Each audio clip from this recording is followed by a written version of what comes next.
Hello, and welcome to When It Mattered, a podcast on how leaders are forged in critical moments and how they deal with and learn from adversity.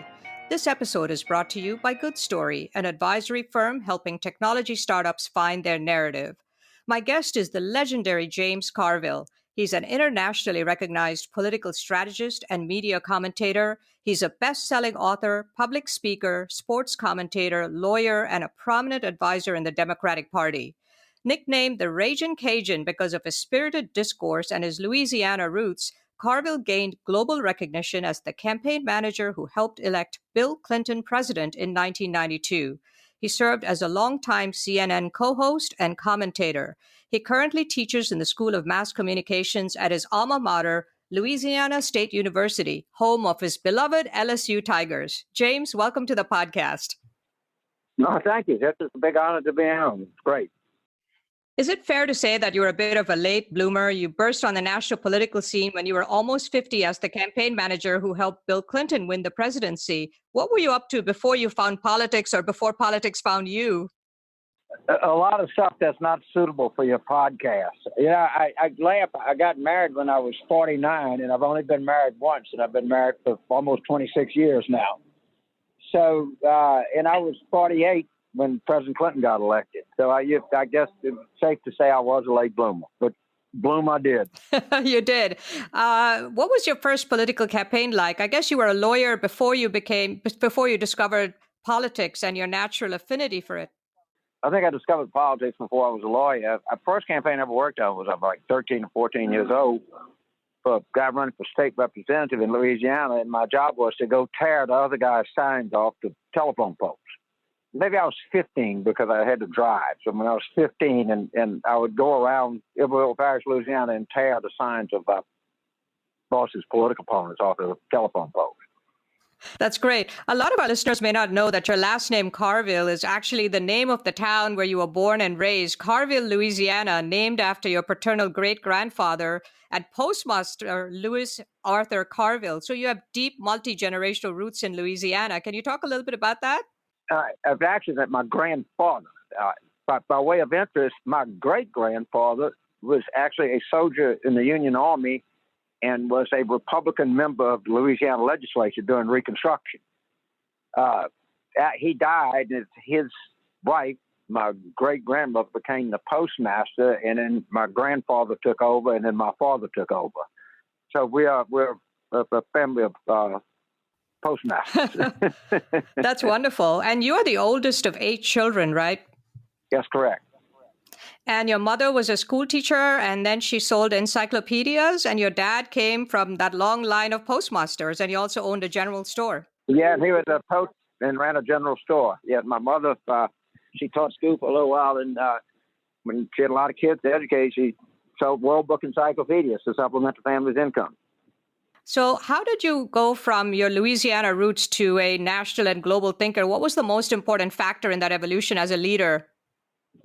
You know, Chitra, it's very interesting. I was working in Baton Rouge, and without the necessity of detail, I decided one day that I was about to go crazy. I'll go out of town, and I kind of thought the second was the best option. And a couple of friends of mine that I'd worked with in national politics said, well, you know, maybe you should try this. And I got a job running a campaign in Virginia in 1982, of which we lost. And then I ran a campaign in Texas in 1984, which we lost. And so I was kind of off to a bad start, and then started getting hot and hit a winning streak. And, you know, life turned out different and better for me.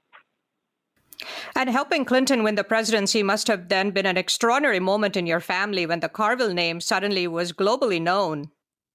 Yeah, it was. It was, you know, it's quite extraordinary. There's not very many people who have a chance to, you know, as we say in our profession, and you know, the night when a presidential election, you breathe the rarest air on earth.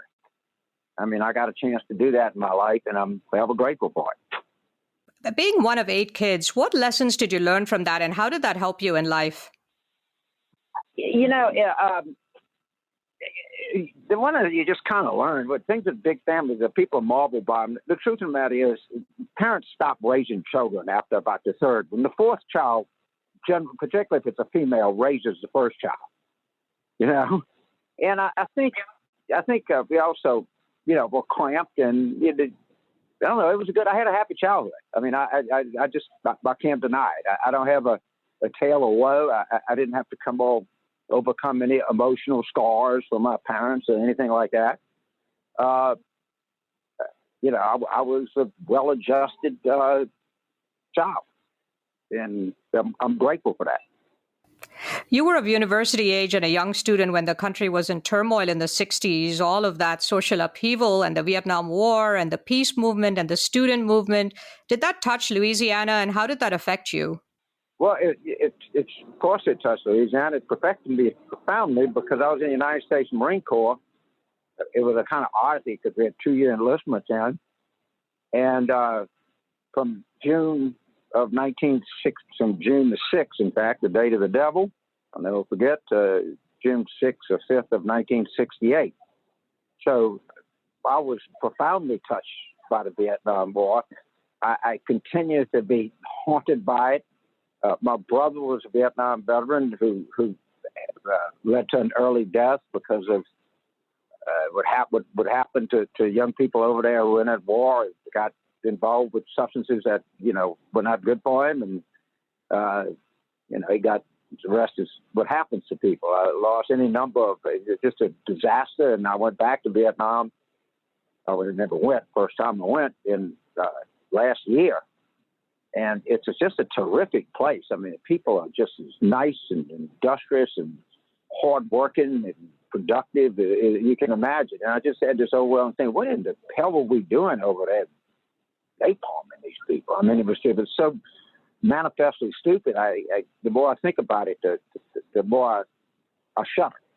Now, you have tremendous discipline in your personal and professional life, your punctuality, you have a daily routine, you go to bed early, you run every day. Did some of that come from your time in the Marines, and how did that contribute to your enormous success? I don't, I don't, because I got out of the Marine Corps, and I just was kind of lethargic and was kind of overweight and everything. And then one day I kind of what motivated me. I started to work out, and some older guy kind of pushed me along. And basically, since August the 1st, 1981, I've worked out probably 350 days a year. And I've lost 45 pounds and kept them off. I mean, if you get a routine, and then I just became to appreciate, and I do like a routine. I do like to get up early. As I'm retired, sometimes I find myself going to bed a little later and getting up a little later than I used to. But, I was notorious for being the first person in the headquarters, and I didn't like meetings. I never had an office. I tried to discourage people. I tried to encourage action and discourage over deliberation. Now, the Clinton campaign was such a turning point for you, fame and money, speaking engagements, books, documentaries. And as you said, you were like in the most rarefied air of all, but then you decided not to work in any more domestic campaigns, although you've advised many candidates. Why did you make that decision to walk away from domestic campaigns? Well, at the time, first of all, I would have been an issue myself. I mean, the truth of the matter is, in the United States, once you become a famous person, all you can do is be famous. It does not allow you so much to be productive.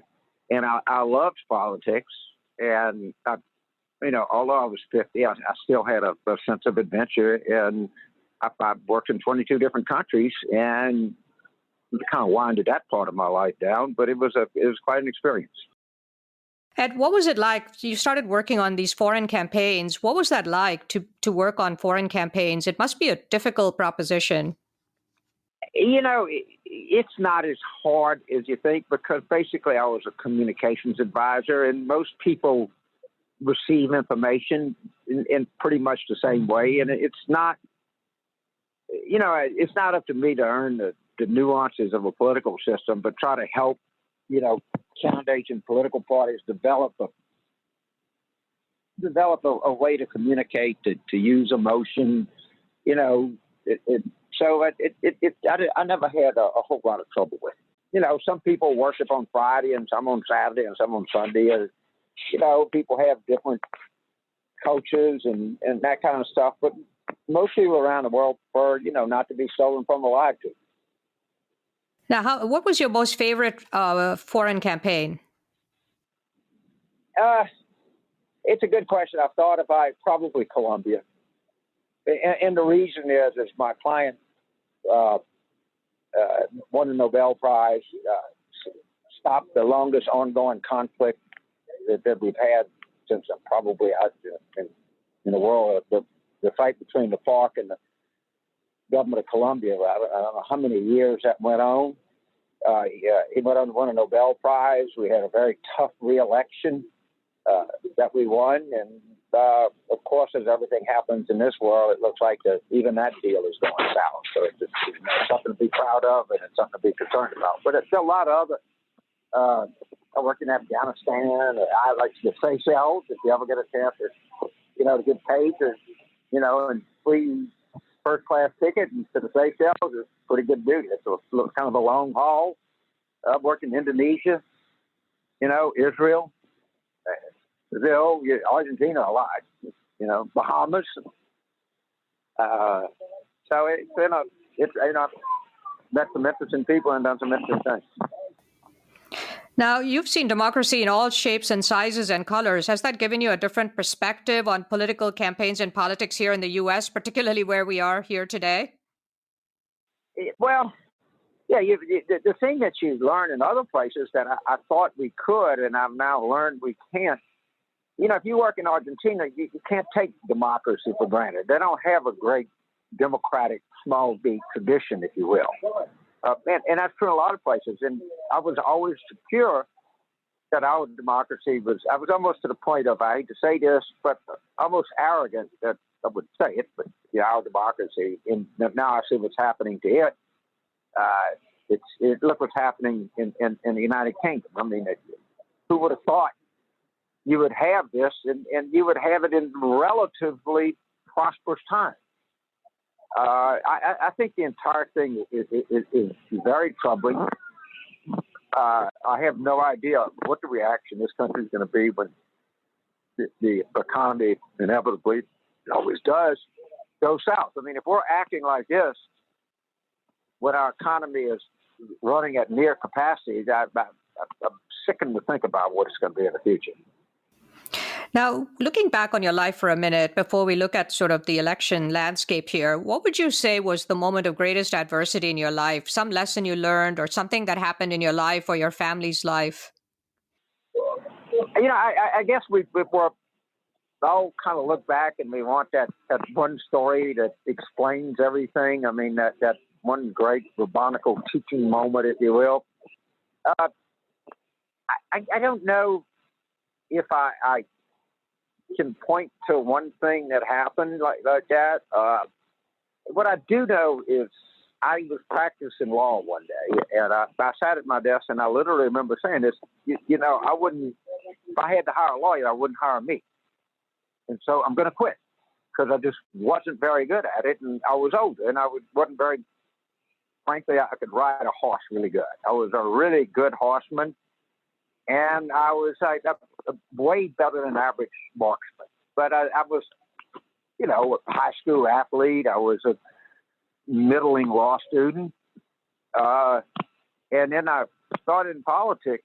And I remember in 1988 in New Jersey, I sat at my desk one morning and said, if I had to hire a campaign manager, I would hire me, which was just one of the greatest moments in my life. It was just a private moment I had with myself, 15 in the morning with a cup of coffee, but it was a exhilarating feeling to at least think of yourself as the best there is. And once you find that kind of superpower, literally there's nothing to stop you. And that's hard to find sometimes. Yeah, and sometimes you need, maybe I was cocky and had confidence ahead of my abilities, but, confidence never hurt anybody. I mean, cockiness is one thing, but, hubris is one thing, but confidence is quite another. And you say that a lot of your confidence came from your mother's love for you and confidence in you. Yes, it did. And my mother knew how to sell. All right. I can tell you this story because it shows how she could sell. So she sold these encyclopedias, and I was, 12, 13. and we would ride around South Louisiana. And she'd always say, we're going to look for a bass boat, a fishing boat, and a bicycle. And she knew how to economically target people because she said that meant that household had some disposable income and had children. So that was the only people that would buy educational materials. And we would knock on the door, and this was late 1950s South Louisiana. And, people were kind of gracious, and the lady at the house. And by the way, this was as ridiculous as it sounded. It was kind of revolutionary because we would go door to door in African American houses too, which was unheard of at the time. But I digress for the moment. And it inevitably happened that the lady would come and we'd sit around, and she'd look at me and she said, "Son, what's the capital of Vermont? Montpelier. What's the capital of Washington State? Olympia?" And I go, "Oh my God, he's a genius."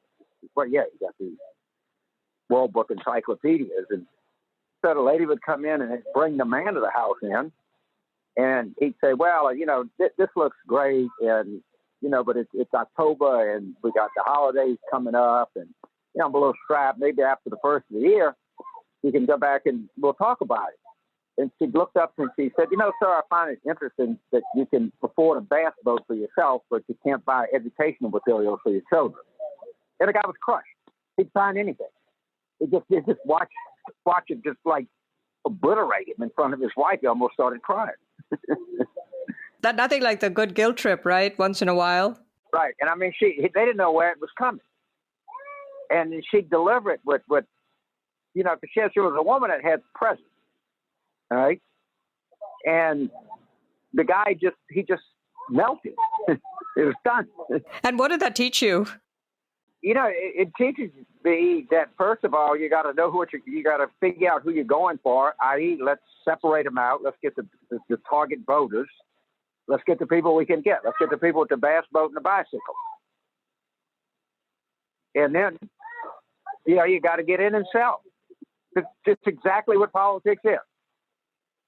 So, who are the people that live in these states that can make a difference? What are the people, what demographic group, what anything can you see to make a difference? You learn that riding around in a car trying to sell encyclopedias. A lot of people think that there's something unseemly about selling. And these gentlemen, unless they're really, really talented, they're generally terribly unsuccessful and unhappy in their life. Now, I know that they're coders and artists and, reclusive novelists. And, we used to laugh, and the expression is that, if you're going to try to life, you better learn how to bend over and kiss ass. And I always tell a story about Faulkner, who said that he quit working in the post office because he wasn't at the beck and call of every SOB that had 3 cents to spend on a stamp. And if you're Faulkner, that's fine. You can do that. If you're Faulkner, you can tell the world to shut off. However, if you're remotely like me and not Faulkner, and decidedly not Faulkner, then you have to engage the world. And that's a good thing to know about yourself. Yeah, I'm not William Faulkner. I can't go and sit in North Mississippi and not talk to anybody and bang out Epsilon. It's not in my. I don't have the skill to do that, and I accept it. So I got to be at the beck and call of every son of a bitch just got 3 cents to spend per stamp. Going back to the theme of big decisions, you got married and became a father well into adulthood. What was that experience like? And subsequently, you also made the big decision with your wife, Mary, to move to New Orleans after Hurricane Katrina.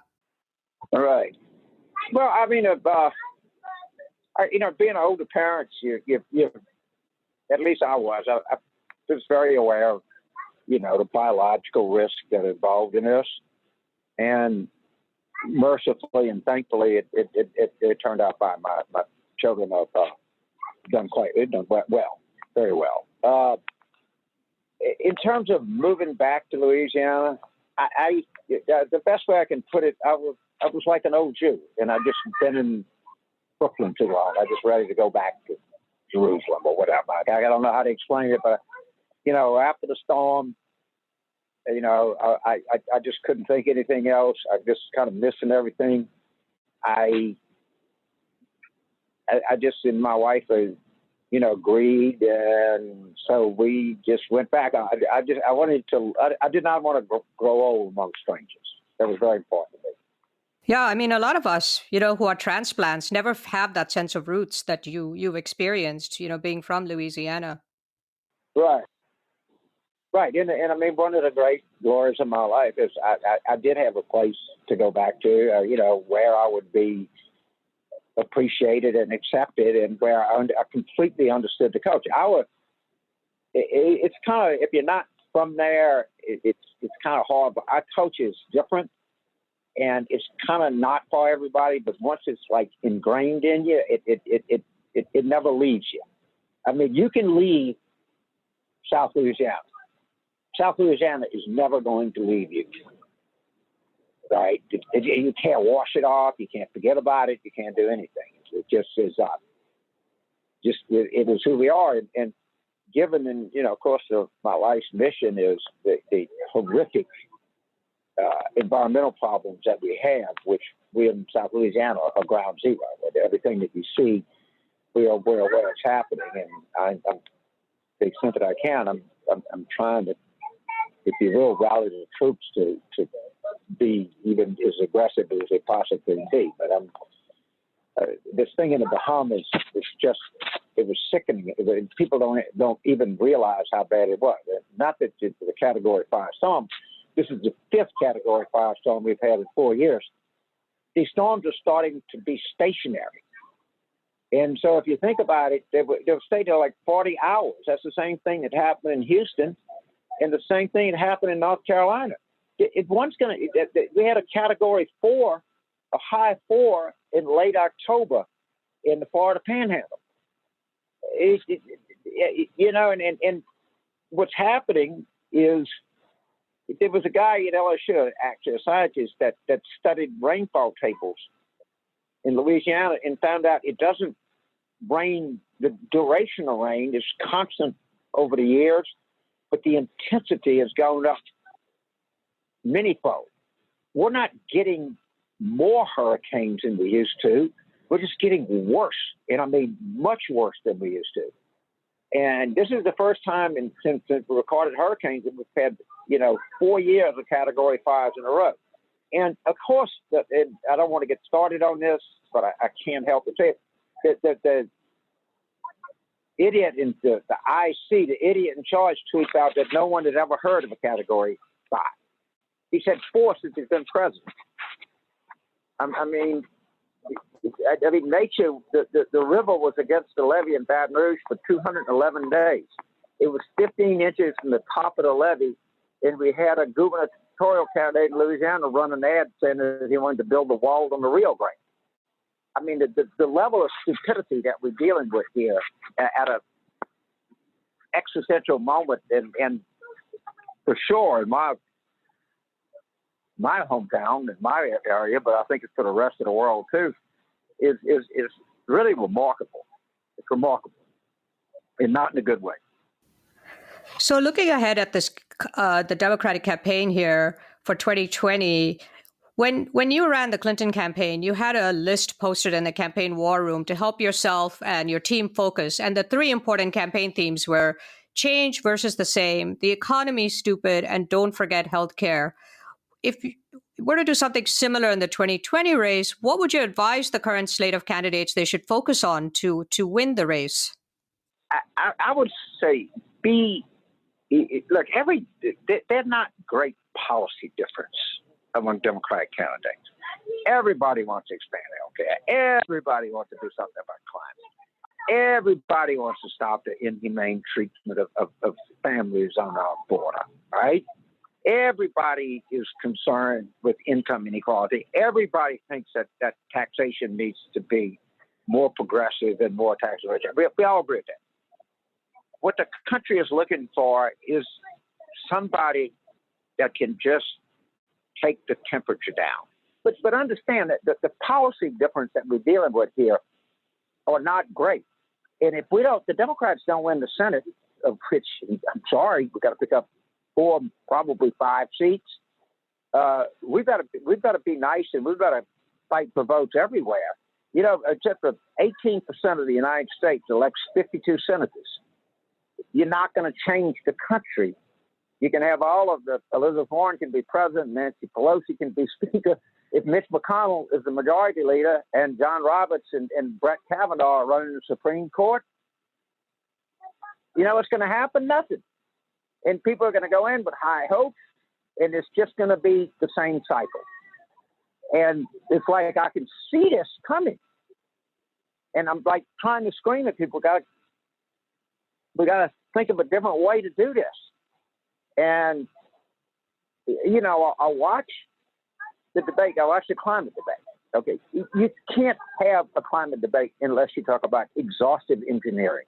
And I mean, you're not going to get this thing right enough without higher levees. You're not going to get it right without better drainage. You need more spillways. You need more green spaces. You need more sinks. You need more outlets. You're going to need, and you're going to need to engineer things like high-speed rail, efficient engines, alternative energy, all solar, all that is part of it. The next thing is, I'm sorry, you have to put nuclear on the table. If people are not going to, without a great deal of angst, have a decline in their standard of living. They're going to have air conditioning. They're going to have lights at night. All right. So we're going to have to really, really work on that, and not just us, but around the world. You can't tell me that the world, that people in the United States, China, India, Indonesia, Brazil can't come up with a safe, sound design for nuclear energy. And then we're going to have diplomacy, because, we're not just re-engage Paris, but we're going to have to really re-engage Paris. And then we're going to need to tax carbon. I mean, we know, but it's not doesn't take an economic genius and not to be John Maynard Keynes to know that if you deem something that is not good, then you tax it and you have less of it, and you give tax breaks for things that are good. So higher taxes on carbon, higher subsidies for renewables. You got to do all of it. You got to have engineering. There's no one size fits all. And now we're saying, time is not on our side.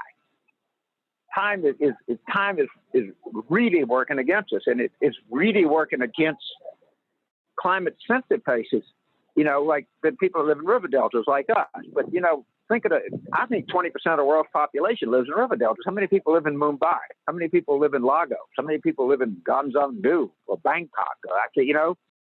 Are you saying that those are the kinds of topics that candidates need to talk about and put on the front burner? Or they don't need to talk about river, world cities and river deltas, but they need to say we got to have a comprehensive and realistic plan. This is the greatest problem we have. It should be treated with seriousness. And these are 4 serious proposals that I'm going to work on.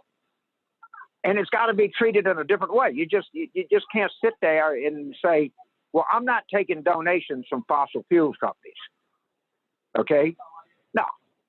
But you got to talk about everything. And we got to demand that, we want to have a real conversation about this, not some graduate student asking Joe Biden about somebody hosting a fundraiser for him in Houston. And then that becomes the signature moment of the Democratic Party, when we don't have insufficient conversation about the things that really matter and could really change things. Now, you are a very big reader and you're a student of history, but that kind of reading is a lost art for a lot of people these days. And a lot of this rhetoric comes from social media at this kind of loss of deep thought, like the kind you're saying we should be engaged in, the kind of deep reading and thinking. The loss of that seems to be a part of, and of course, the whole Twitterverse that we're all engaged in now, that seems to be a big part of what you're trying to talk about, the loss of civility and civilized discourse. But I guess my point is everybody, we're in the shout down age. All right.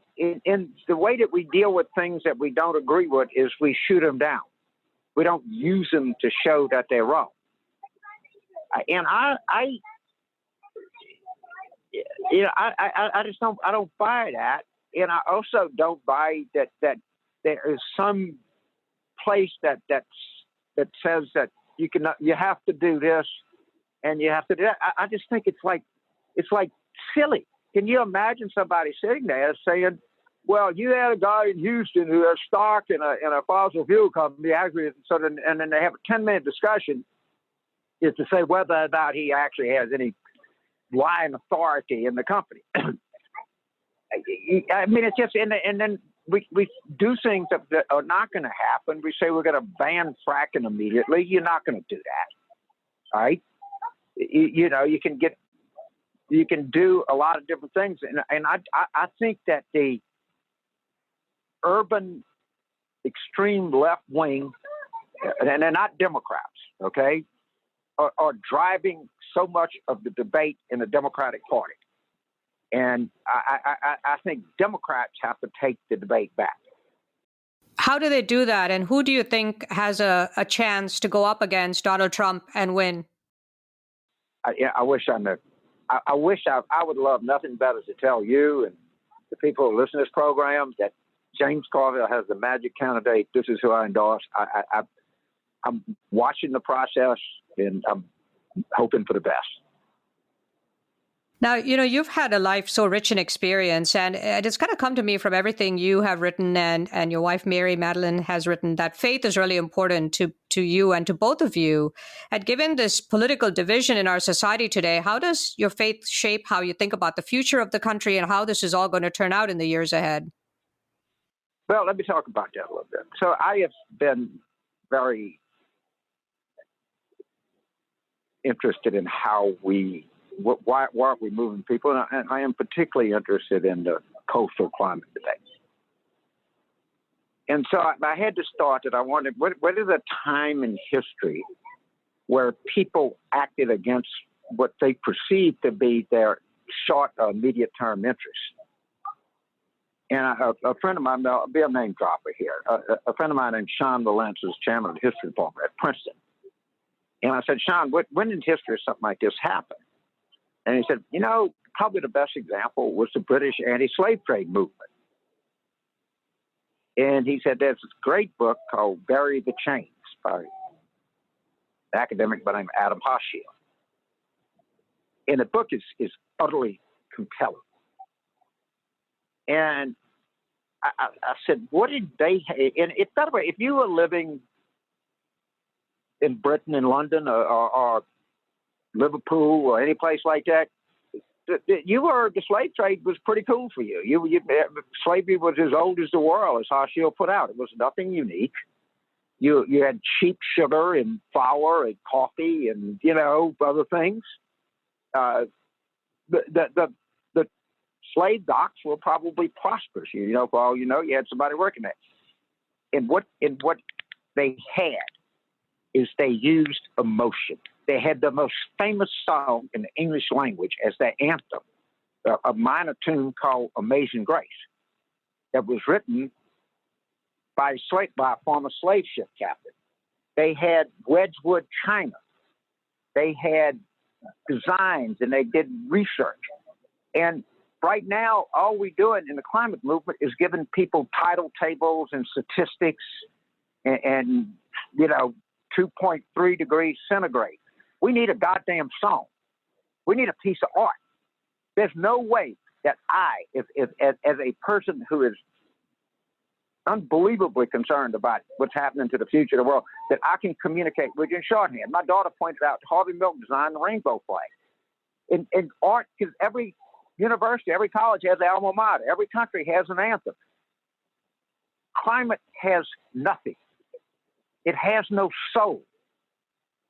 And until you put emotion in it, until we can get together and sing a song, until we can have a bumper sticker, until we have a lapel pin, can we show politicians and business leaders and opinion makers, and everybody says, what the hell is this? I see this damn thing everywhere. And says, well, that's the people who think the earth is going to catch fire. Yeah, that's us. We want you to see us, but we don't allow ourselves to be seen. We have to have a common way for people to see us. And you only do that by art and emotion. That's my belief about this whole thing. I am a proud liberal. I'm not a leftist. I'll be very, very clear about that. But we use reason. Reason is great. I think it's wonderful, but not by bread alone does man live. You got to give people emotion. You got to give them connectivity. You got to give them shared values. They got to feel good. Well, I was in the Marine Corps. Marine Corps him. Why? Because they want to make you feel good before you get your ass shot off. That's why they have it. Yeah. President Trump, has fundamentally also changed the nature of political campaigns and the presidency and how he communicates and his use of Twitter to conduct policy, to respond to his critics. What do you think that kind of emotion and his lasting legacy will be in the U.S. and the global political discourse? I think he's one of the most wretched human beings that I can imagine. I'm so, but my one thing is, let's be as unlike him as we possibly can be. Right? As we possibly can be. I mean, let's show people there's something. I don't know. People come up to me all the time. Airports, oh, Mr. Carville, I'm so scared. You know what I tell them? You're not scared enough. And I was having breakfast in uptown New Orleans, like a kind of yuppie cafe, and kind of lady in her 50s comes up and she's very polite as people are down. It's a discover a mother loves you. She's very shy. Oh, I'll be glad to you, Mom. Hello. Oh, very, very nice lady. And she said, when I look at Trump, I think about committing suicide. I said, well, that's not an irrational thought, but let's hit the pause button on that. And we got some other options here. Right? This is horrible. And he's ruining the United States. I hope we're a big enough country. People assure me that the country survived civil wars and depressions and world wars and all of that, and I understand that. But the Democratic Party owes it to this country to get back in power and give people an alternative. I really mean that. What do you say to your students at LSU to help them understand this moment in time? Well, I don't know that I can, and I don't. I got to be careful about just being some old man screaming at a bunch of 20-year-olds. And I'm trying to motivate them on this particularly difficult issue we have in Louisiana with coastal land loss, and I'm trying to get them to think more creatively and regurgitate less. But you have to have, you gotta know the physics, you gotta have the basics. And if you don't have that, you need that to start. I'm really pushing, I think it's insane the way that we silo STEM kids and we silo communications people and we silo this. I think we got to have a lot of interdisciplinary programs in our educational system where people have scientific literacy and, also able to construct sentences and thoughts. And so I'm kind of trying to work on maybe changing our curriculum a little bit if I can, trying to come up with different ideas. A piece of art that actually reflects the way I feel is like the most expensive painting ever saw. It got like $130 million, a scream, that Norwegian painter. That's how I feel. It's just about what is going on here. These climate scientists have to have special mental health. They're subject to depression and suicide because they go out and they take these readings and they know what they mean and they know no one's going to do anything about it. And they need emotional support out there. It sounds like you spend a lot of time thinking about the weather, and the implications that it is having. Would you say that that's really uppermost on your mind? Well, you know what? If I lived in 1942, I'd spend a lot of time thinking about Germany and Japan, wouldn't it? It would be part of the conversation. In my view, that's where we are now, and we are ground zero. We are, we're Flanders in World War I. We're Stalingrad in World War II. We're midway. I mean, we're right at the front. This is where we're the first place to go. So where do we go from here, do you think? Yeah. There's a line in the movie where he says, I asked you to do one simple little thing. I asked you to kill Superman, and you couldn't even do that. I mean, honestly, we just got to, we have to have a Democratic president, a Democratic House, a Democratic Senate. Literally, I know that politics is not the be all, end all, and everything, and I know we have two parties. I know this. I mean, this is task number one for the country. What we have is not working, is profoundly not working, and is not going to work. And unless we interject a significantly different direction in this country, we're in deep trouble. James, it's been such a pleasure talking to you. Do you have any closing thoughts? No, I mean, I really, I love you so much, and that so thoughtful, and that you do this, and that you bring in, a thoughtful, conversation to your listeners, and I think this is a good thing.